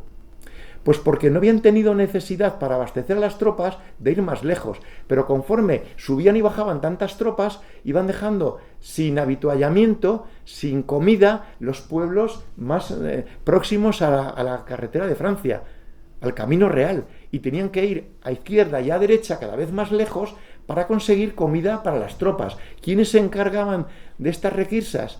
Pues desde Lerma, desde Aranda de Duero, y volver otra vez a Lerma y Aranda de Duero, y entonces las tropas que iban de camino encontraban comida y podían seguir su camino, pero no tenían que ir a buscarla, pero se encargaban las guarniciones. Tan solo en esas fechas, en 1811, ya no pasaba eso, ya no podían ir en tarea de requisa tan alegremente. Pero en el 1808, que es cuando ocurrió esto, sí, en el 1808 sí que ocurrió. Luego, ya saben que compartimos a San Prudencio y la razón por la que le compartimos. Bueno, dicho esta anécdota, vamos ahora al documento que envió el cura Merino a Mendizábal, indicándole dónde se encontraba el día 15 de agosto, muy de mañana. Y dice que se encuentra, y lo dice en la primera línea, aquí el amanuense redactó muy bien y se lee muy bien, en Arauzo, es decir, en mi pueblo. Luego, perdonen que se anda pesado con mi pueblo, pero es que estaba allí. Entonces, estaba en Arauzo y dice, he recibido noticia de que han salido por el partido de Peñaranda de Duero, desde Aranda, una columna en tarea de requisa. Ahí no nos dice quién. Luego sí que he sabido por otro escrito que eran los hermanos Aguilera, que eran unos hermanos arrieros que a su vez aprovechaban el llevar y traer mercancías y ganarse la vida con ello, y no interesaba que se fuesen como guerrilleros, sino que siguiesen haciendo ese trayecto, entrasen y saliesen de Aranda y trajesen y llevasen información.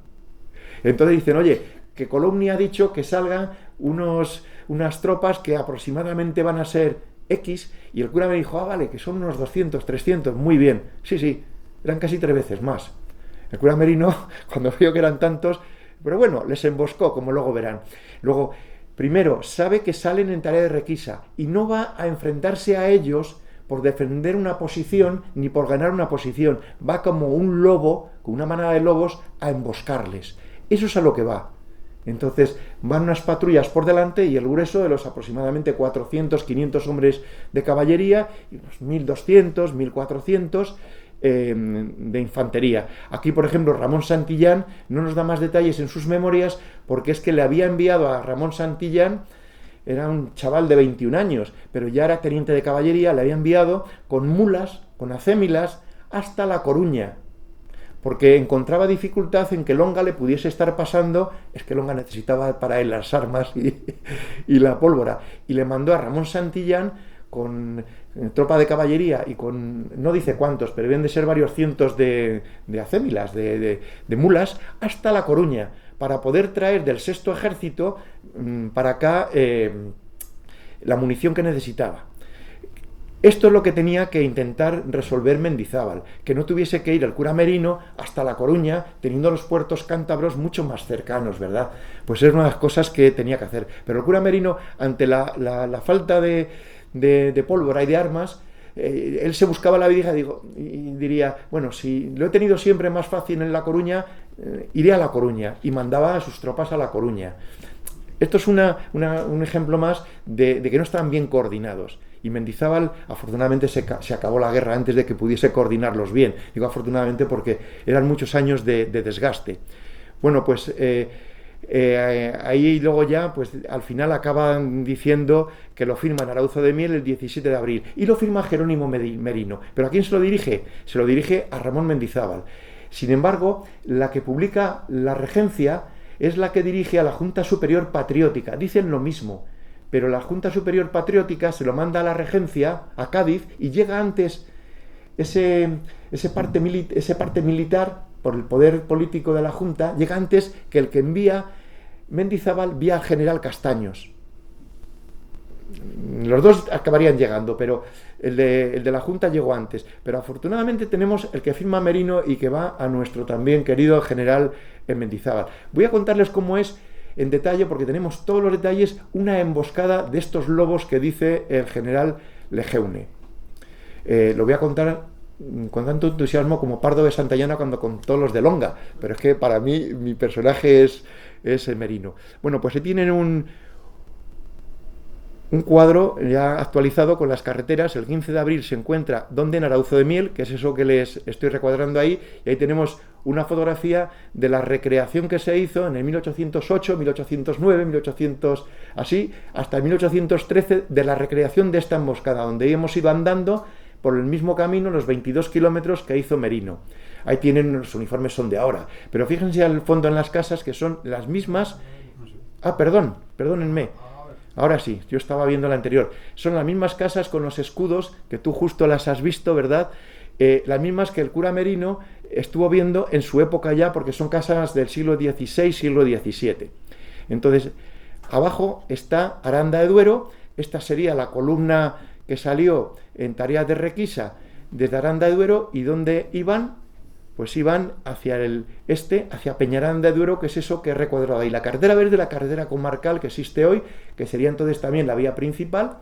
Entonces, a partir de ahí, fíjense que el cura Merino ya sabe el día 15 que tiene que desplazarse. Bueno, pues voy a desplazarme, y se desplaza, es el siguiente cuadradito que van a ver ahí, Arauzo de Salce, Arauzo de Torre, vamos, son fotografías actuales, obviamente, donde se va andando y se va pues con la cruz de Borgoña. Ahí ven al cura Merino que va andando. Hay que deshacer el mito de que los de caballería van siempre a caballo. ¿Ustedes han intentado ir a caballo mucho tiempo? Uno acaba con las nalgas, ¿verdad?, que le apetece bajarse y andar. Y ustedes cansan al caballo. Los oficiales de caballería hacían ejercicio y hacían ejercicio andando, se montaban a caballo, pero el caballo también tenía que descansar. Entonces procuraban no cansarle para que fuese una herramienta de trabajo, que era el guerrear, lista y descansada cuando la tuviesen que utilizar. Luego se iba mucho andando, y ahí ven pues a López de Angulo, que podría ser ese oficial del regimiento ya jubilado, viviendo él tan tranquilamente, que estaba allá en Treviana, en lo que hoy es la comunidad autónoma de La Rioja. Bueno, pues ahí le ven que va al frente de la infantería con el cura Merino, que también va andando. Bueno, pues siguen andando hasta Ontoria de Valdearados. Cuando llegan a Ontoria de Valdearados, allí ven que no tienen ni idea de tropas en tarea de requisa.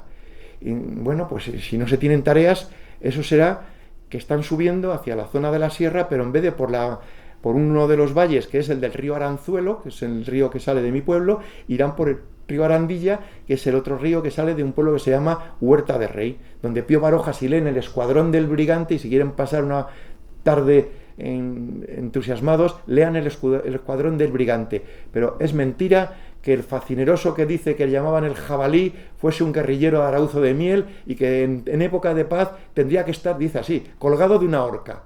Pero es que al lobo de Huerta de Rey le define exactamente igual. Claro, los de Arauzo de Miel y los huertaños decimos, ¿qué le hemos hecho a Pío Baroja para que nos mencione? Qué contentos de que nos mencionan el escuadrón del Brigante, pero nos pone a dos guerrilleros de nuestras localidades y les describa como dos facinerosos que deberían de estar colgados de una horca en tiempos de paz. Tiempos de guerra, pues sirven para guerrear, ¿no? Porque van dirigidos. O sea, es algo tremendo. Bueno, pues entonces, desde Ontoria de Valdearados, el cura Merino no sabe nada. Nadie sabe absolutamente ningún detalle de los franceses. Dice, bueno, necesito dar descanso a la tropa. Acaban de andar 22 kilómetros, se nos echa, llegan a las 3 de la tarde, se nos echa la noche. Enseguida hay que dar descanso. En cuanto les demos descanso, dense cuenta que es abril.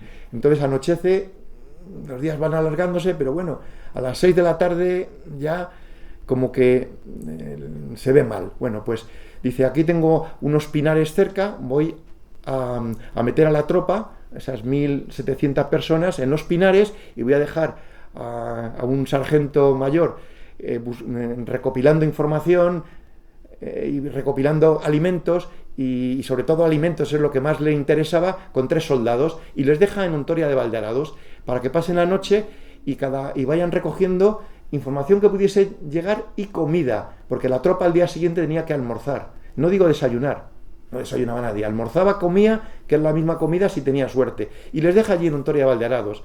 Bueno, y se van como en dirección hacia Aranda de Duero, a unos pinares, y entonces ahí cometen un error desde el punto de vista de la táctica militar, y es que tienes que desplegar toda la noche, igual que durante el día, tropas a caballo, de 2 en 2 o de 3 en 3, en rondas, porque son la pantalla que te van a permitir detectar si llega alguien enemigo y poder dar la voz de alarma. Pues una de dos, o las detectaron y se durmieron, o no las destacaron. Algo pasó. El caso es que no aparecieron allí con ninguna voz de alarma. Luego tenemos ahí Ontoria de Valdearados, 15 de abril, llegan a las 3 de la tarde, se van, según ven en esa cruz, al Monte de la Pinosa, por ahí están acampados. Y el día 16 de madrugada, porque lo dicen los franceses, de noche, mucho antes de que amaneciese, salen de Peñaranda de Duero.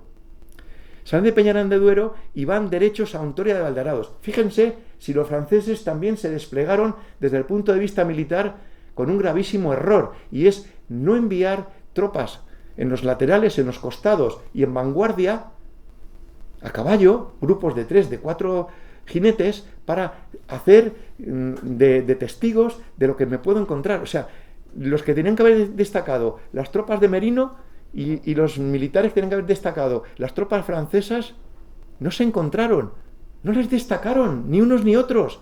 Se tendrían que haber encontrado. Bueno, pues no se encontraron y debieron de pasar a menos de 400 o 500 metros.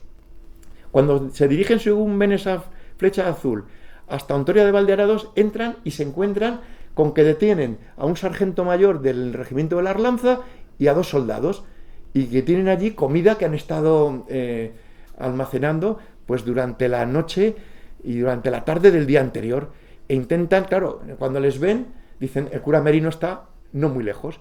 No sabían si el cura Merino iba a venir, y esto lo que estaban haciendo era anticipar la llegada de las tropas y que tuviesen comida, o bien que el cura Merino había pasado. Entonces apostaron porque el cura Merino no había llegado y que vendría de la sierra, y estos estaban preparando su llegada para tener comida. Aún así, no están muy confiados, y al cura Merino de Ontoria de Valdearados, a Domingo Merino, era un señor pequeñito, según dicen las crónicas, le cogen, y durante 200 años hemos pensado que le habían fusilado. Pues no, matarle mataron los franceses, pero no le fusilaron. Había que haberse ido a leer el libro de difuntos de Ontoria de Valdearados, y donde el cura de Baños de Valdearados, que fue el que le enterró el día 17, dice que tenía todo su cuerpo con las huellas de los bayonetazos. O sea, le habían acribillado a bayonetazos. Tampoco gastaron un solo disparo en matarle. Pero bien porque se apellidase Merino, o porque no les había dicho si Merino venía o si ya había pasado, pero ellos apostaron porque Merino no había llegado. Y aquí viene ahora lo curioso. Ese sería el cura Domingo Merino. Aquí lo curioso es que cuando regresan, pues toman el mismo camino. En vez de coger y decir, bueno, si Merino baja de la sierra, voy a irme a Aranda de Duero, pero no por el camino que he traído, sino por otro más corto, que es que lo hay, y en aquel momento tenía que existir ese camino, por Zuzones. Luego demostraron que no conocían el terreno y que si llevaban algún guía les estaba engañando, les estaba tomando el pelo, porque les estaba haciendo dar una vuelta innecesaria para ir a Aranda de Duero, para regresar. Y aquí es donde el cura Merino sale del Pinar de la Pinosa, se levantan y dicen, bueno, que vaya alguien hacia Ontoria de Valdearados para traer con un carro o 2 carros la comida, y nosotros vamos a ver si, puesto que los franceses no vienen por la vía de la ribera del Aranzuelo, a ver si van por la del río Arandilla, por la otra. Eran 2 alternativas para ir a la sierra. Bueno, pues vamos hacia el río Arandilla, que sería el que encuentran ahí, que ven que pone Arandilla en azul arriba. Bueno, pues cuando el cura Merino en rojo sale y atraviesa ¿el qué? El camino que habían llevado desde Peñaranda hasta Ontoria de Valdearados. Vamos a hacer de ojeadores. Ustedes, si fuesen ojeadores, sitúense en el siglo XIX, a principios, no hay coches, pero sí hay animales de carga para llevar carretas y acémilas y bueyes que llevan las carretas. ¿Qué es lo que van dejando, el rastro que van dejando? Las huellas de las heces, de las moñigas. Eso te dice la frescura, perdonen la expresión, del tiempo que hace cuando han pasado, y ven que son muy frescas. Dicen, hacia la ribera de la Arandilla no tenemos que subir. Estos esta noche han pasado hacia Ontoria. ¿Qué habrá sido de nuestros compañeros que hemos dejado allí? ¿Qué hacemos? Pues lo que hacen es, como hay una serie de vaguadas y de montañas, emboscarse y empezar a avanzar, pero emboscados. En vez de ir derechos y corriendo, vamos emboscados, protegiéndonos por la vegetación y por los montes, para poder confluir sobre el camino, y si vienen, les copamos. Bueno, pues dicho y hecho. Eso fue lo que pasó, que los franceses, mal aconsejados, deshicieron el camino, y eso les colocó en una posición de tener que subir, y los del cura Merino les estaban esperando en una posición de bajar. Entonces, siempre el que está en una posición dominante ganan ventaja con respecto a quienes están subiendo. Luego se está poniendo todo en contra y encima estaban emboscados. Es decir, que no vieron a los guerrilleros, al ejército español del Regimiento de las Lanzas y voluntarios de húsares de Burgos, hasta que no estaban encima y se cerró el cerco. Una vez que el cerco se cerró, una masacre. O sea, solo se puede definir, tal y como está en el parte, como una auténtica masacre. Entonces, esta es una muestra de las recreaciones que hacemos. Se hace en campo abierto para que la gente vea cómo se hace un cuadro. A los franceses no les dio tiempo a hacer el cuadro, se desordenaron. O sea, fue una catástrofe para ellos. Entonces, se rindieron y aquí vemos pues al teniente coronel Galacewski, polaco, hasta le he dicho francés, esta es una de las sorpresas, polaco, donde van sus soldados entre medias y a los lados pues llevan a los españoles que les van custodiando. Van con los uniformes boca abajo, sin munición, y hasta ese momento se les había permitido conservar sus armas. Y esta era, a ver, una guerra entre caballeros, no es hoy, hay que posicionarse en el siglo XIX. Entonces se les lleva hasta Hontoria de Valdearados y de allí se les mueve hacia Arauzo de Miel, es decir, se desanda el camino. ¿Por qué? Pues porque sabían que se habían escapado varios de caballería y se habían escapado por el camino más corto hacia Aranda de Duero, es a través del monte, o por instinto, o porque el monte les iba a guarecer. El caso es que los 5 que se escaparon de caballería franceses, estos sí que eran franceses, estos no eran polacos, se escaparon monte a través y llegaron a Aranda de Duero. Entonces, por si acaso les llegaba a tiempo la noticia y no sabían cuántos soldados podía haber en Aranda y venían, lo último que tenías que quedarte es en el lugar. Bueno, pues aquí, ¿qué es lo que ocurrió?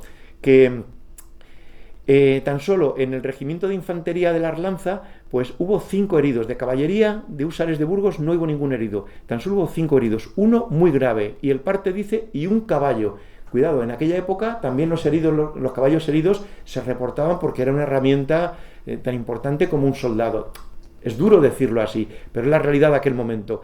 Entonces ya sé quién fue el soldado grave. Hay que ir de nuevo a los archivos diocesanos, al libro de difuntos. En una pedanía de Arauzo de Miel que se llama Doña Santos, 5 días más tarde de la emboscada, están enterrando a un soldado que ponen soldado herido y no ponen ni del regimiento de la Arlanza ni nada. ¿Por qué? Pues porque si venían los franceses y revisaban los enterrados y veían que estabas enterrando a los soldados, dicen, tú estás colaborando con la guerrilla. Entonces solía haber una represalia con la población. Entonces ha habido que ir ahí, y sé que se llama Lorenzo Álvaro. Esto como curiosidad simplemente. ¿Y quiénes eran los franceses? Pues era el 2º batallón del 4º regimiento de la 1ª legión del Vístula, todos polacos, al mando del teniente coronel Golastewski. Tuvieron en la refriega 63 muertos sobre el camino, 97 heridos, que igual alguno murió en días posteriores, pero así de repente 63 heridos. Fíjense la masacre que tuvo que ser el cierre que hicieron en la emboscada. 509 prisioneros, además de los heridos y de los muertos, entre ellos un prisionero, el teniente coronel, y 11 oficiales. A este teniente coronel Golastewski y los 11 oficiales, que ya sabemos cómo se llaman, los llevaron a un depósito de prisioneros, a la zona aquella que les dije que Mendizábal fue en el invierno, a lo más profundo y recóndito de la sierra. Se los llevaron allí para utilizarles como moneda de cambio por un solo español. No querían un francés, querían un español, Moreno, el traidor que les decía antes. Merino se los guardó, estos 11 oficiales, más el teniente coronel, 12 soldados, se les guardó para cambiarlos por un solo español. Imagínense qué querría hacer con ese español Moreno. O sea, claro, Pío Baroja lee esto, este es un facineroso, un cruel. Cuidado, hay que colocarse en la época, y que estábamos en época de guerra. Bueno, 48 caballos, mochilas, 8 cajas de guerra, que son tambores, 2 clarines y 5 escapados a Aranda de Duero. Dicen, creemos que hemos visto a 5 escapados. Pero no fue hasta hace poco tiempo, tan poco tiempo como 10 años, 9 años, que hemos podido identificar que no todos eran polacos. Hasta ahora era que la vergüenza de esa derrota de todo un batallón ha sido, claro, es que eran polacos, no eran franceses. Cuidado, en la historiografía francesa viene así, Dicen, y perdimos un polaco. En las fotos que les enseñaba antes viene que llevaban un águila. Bueno, no llevaban un águila. Eso lo ponemos ahora nosotros en la recreación porque nos apetece llevar un pendón con francés con águila. No llevaban águila, no llevaban nada. Llevaban solamente pues algún banderín del batallón. Luego no llevaban ningún trofeo de estos importantes. Pero sabemos que fueron el regimiento de caballería de lanceros de Berg, cuyo cuartel general lo tenían, ¿dónde? En Vitoria, aquí lo tenían. Y tuvieron que deshacer una parte del regimiento enviándolo a diferentes lugares como columna de apoyo. ¿Cómo vamos de tiempo? A las 9:00. ¡Uf! Pues entonces voy a darme ya prisa.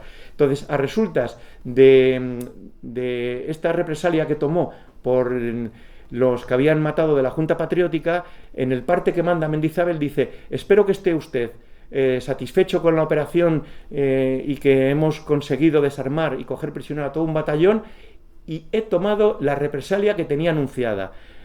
110 soldados, ahora podemos decir, degollados. 20 por cada vocal de la Junta, 4 por 2, 8, 80. 10 más por cada soldado de la escolta, que habían cogido también prisioneros de caballería de húsares de Burgos en Grado del Pico junto a la Junta, que él creía que los habían colgado en Aranda de Duero. Y no, se escaparon. Pero bueno, aquí fueron estos de propina, 20 más y 10 por el asesinato de Domingo Moreno, del cura de Ontoria. Esto es en lo que se basa, y partes como estos, Pío Baroja va a decir que el cura Merino fue un sanguinario. Juzguen ustedes. A resultas de esto, el general Mendizábal, ¿qué es lo que hizo? Pues escribir un parte del comportamiento de Merino, proponiendo que inmediatamente sea promovido a brigadier. Y estamos en la segunda quincena del mes de abril. Por eso no me cuadraba muy bien que en agosto todavía le pusiese en esa nota como coronel. Y sí que le vino el visto bueno dado entonces.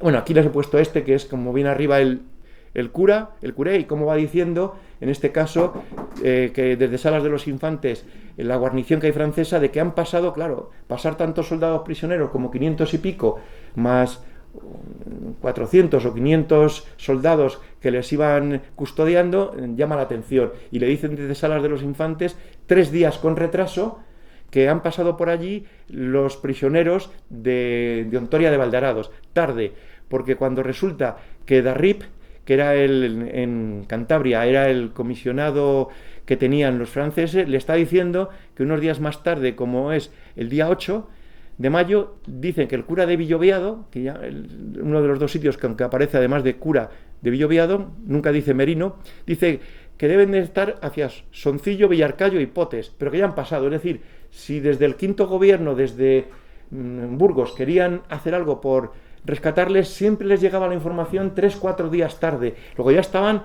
80-90 kilómetros más hacia el norte, aproximándose hacia la costa. Bueno, aquí tenemos una orden desde París que dice que, preparándose Napoleón para la campaña de Rusia, que el 4º regimiento de infantería del Vístula que se vaya para Francia, que se repliegue. No sabía, desde París, el ministro de la Guerra, que un batallón de los 4 que tiene cada regimiento había desaparecido. Todavía no se lo habían comunicado. No se habían atrevido a decirles que un batallón completo de un brigante, ¿no? Que era como llamaban los brigandes, había sido totalmente cogido. Un poquito más tarde, bueno, pues se coge voy a correr un poquito más, una carta del barón Kisleven, que era el responsable de lanceros de Berg aquí en Vitoria. Esta carta está escrita aquí en Vitoria, pero no se la pudieron llevar, y por eso la tenemos en este momento en el museo en el archivo del Ministerio de Defensa. Le está comunicando a los oficiales que están en columnas móviles que uno de los oficiales, el teniente Fricken, que ha fallecido, junto a el otro oficial que llevaba entre esos 26 lanceros de Berg. Y les dice pues que ha habido también otros 12 del primer regimiento de húsares, que también estaban, estos eran de Burgos, que iban protegiendo a esta columna. Luego era una columna móvil muy pequeña, muy mal protegida. Y fíjense abajo que les llama brigands. Le he dado muy fuerte, brigands. Luego, todavía en el 1812 no les consideraban como oficiales del ejército. Luego se consideraban en el derecho de poder ajusticiar a cualquiera, los de Longa, los de Spoz y Mina, o sea, todos ellos son los de Porlier. ¿Por qué ¿Por qué se rindió si aún les quedaban muchos soldados? Pues resulta, claro, es que eran polacos. Está escribiendo el general Van der Maesen, que estaba en columna móvil siempre dando vueltas, dice: he cogido a 2 prisioneros polacos que se han escapado antes de que les llevasen a Potes, de los de Ontoria de Valdearados. Y dice, les he interrogado, ¿y por qué ha conseguido ser derrotado todo un batallón con toda la estructura que tenemos y que somos invencibles? Fíjense en la palabra que pone en la 4ª línea empezado por abajo, ibrel, borrachos. O sea, dice este general de división que la conclusión de él es que iban todos borrachos, que se habían bebido media ribera del Duero. Claro, polacos, ¿cómo van a permitir que unos brigands les han desarmado, les han hecho caer en una trampa y con un solo herido grave que luego acaba falleciendo, aunque ellos no lo sabían, o sea, no originan ninguna baja al enemigo más que 5 heridos y caen prisioneros y todo un batallón? O sea, realmente es muy duro eso de escribirlo, pues no se dieron ninguna prisa en escribirlo. Bueno, luego hay alguna serie de partes como como cura Merino ya como gobernador, desde Burgos, en el que dice que ya está la guerra, es 1813, al otro lado de los Pirineos, pero que va a poner serias multas y castigos a los alcaldes que no envíen grano y sobre todo vacas vivas y ovejas vivas, porque para llevarlos a Francia, para que comiese el ejército español y el británico francés, no había camiones frigoríficos. Los animales, para que comiesen carne, había que llevarlos vivos, andando. No se llevaban en camiones. Para entonces, luego, les está diciendo en una requisición muy seria que va a tomar severas medidas. Otra más en la que insiste con poco tacto y está contra los desertores, sobre todo. Y el regimiento de húsares de Burgos no fue a Francia. El de la Arlanza sí que pasó a Francia, estuvo en el asedio de Pamplona con el general Carlos de España, dentro de lo que ya fue el 4º ejército español. En un momento determinado, Mendizábal desaparece el 7º ejército y le ponen bajo el mando de Castaños. Wellington está de acuerdo y lo que hacen es reducir el número de ejércitos españoles para poder facilitar la cadena de mando, tener menos generales al mando de ejércitos. Entonces Mendizábal pasa hasta las órdenes de Castaños en el 7º ejército. Y luego hay otra carta más que aparece, en la cual ya resulta que le quitan del mando a Castaños y ponen a Freire. Y fíjense que pone arriba que lo está escribiendo desde Oyarzun. Pues son cartas que se escriben, que luego llegan a ayuntamientos, porque algunas son para insuflar el ánimo patriótico, y que resulta que no se han guardado muchos ayuntamientos, y tenemos una buena parte de nuestra historia durmiendo en archivos. Por eso, si alguno de ustedes está muy interesado en los archivos, siga investigando, y luego con mucha alegría cuéntenos cosas acerca de cómo completar nuestra historia con detalles como esto que tenemos en nuestra historia, pero que está durmiendo en diferentes archivos. Bueno, y buena parte de esta historia pues la tienen en un libro cuyo el libro del cura Merino en 2 tomos lo tienen aquí en el Museo de la Armería, igual que el del general Álava, otros libros que hemos publicado en la Asociación del Foro para el Estudio de la Historia Militar de España, el de los hechos del cura Merino, lo que les he reflejado, están una parte en el del cura Merino en el libro, pero como todo en detalle no se puede contar, aun siendo 2 tomos, porque el cura Merino también estuvo en el trienio liberal, 1820 al 23, y luego en la primera guerra carlista, que duró, quiero recordarles, 7 años. Luego hay cosas pues que la tienen en esta revista que se llama Cuadernos del Bicentenario, que no está en este momento en la armería, pero que seguramente que en unos días la tendrán y se la enviaremos. Y luego en el libro que hicimos para el bicentenario del asedio al castillo de Burgos, toda aquella información en referencia a cómo fue el cerco, que sí que lo dirigió en buena parte a Burgos, Gabriel de Mendizábal, porque él fue el responsable de que las tropas de Wellington en el asedio al castillo de Burgos pudiesen pelear en el asedio tranquilas, y solamente lo podían estar si tenían alrededor de todo lo que es Burgos una circunferencia de 50-60 kilómetros a las tropas de ¿quién?